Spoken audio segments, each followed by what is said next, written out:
আচ্ছা, তোমরা কি এটা জানো যে বিড়ালের লোম পড়া কমানোর জন্য খাবারের পাশাপাশি ওদেরকে একবেলা করে আঁচড়া দেওয়া, প্রত্যেক দিন ধরো মিনিমাম একবার হলেও আঁচড়া দেওয়াটা ম্যাজিকের মতো কাজ করে। খাবার তো মাস্ট লাগবেই, কারণ বিড়ালের লোম পড়া কমানোর জন্য তোমার ফুড হ্যাবিট অবশ্যই চেঞ্জ করতে হবে। আমার বিড়ালদের এই টাইমটাতে, মানে এই সিজনটাতে ওদের অনেক বেশি লোম পড়ে। সত্যি কথা বলতে কি, অলিভার আর অ্যালভিনের লোম প্রচুর পড়ে এই টাইমটাতে, আর অরিওর কথা তো বাদই দিলাম। বাট এই 5-6 মাস ধরে আমি কিচেন ফ্লেভারের খাবারগুলো ওদেরকে খাওয়াইতে, যে তোমার ড্রাই ফ্রুট বলো, ওয়েট ফুড বলো, সব কিছু।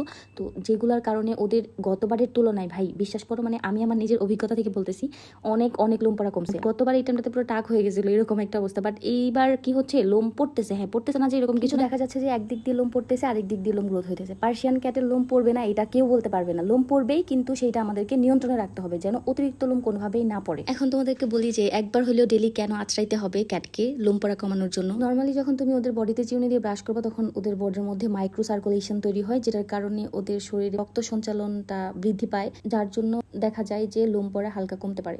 তার উপরে রেগুলার একবার করে আঁচড়ানোর ফলে যে ওদের শরীরে মৃত লোমগুলো থাকে, যেগুলো একদম উঠা উঠা যায় আগে থেকেই, ওগুলা সুন্দর করে চলে আসলে লোমগুলা উঠতে সাহায্য করে, সেই জন্য লোম পড়াটা কমতে পারে। তাছাড়া ওদের বডিতে যে সিবাম থাকে, ওগুলা না ব্রাশ করার পরে আস্তে আস্তে ফুল বডি ছড়ায় যায়, যার কারণে হচ্ছে লোম পড়া কমতে পারে।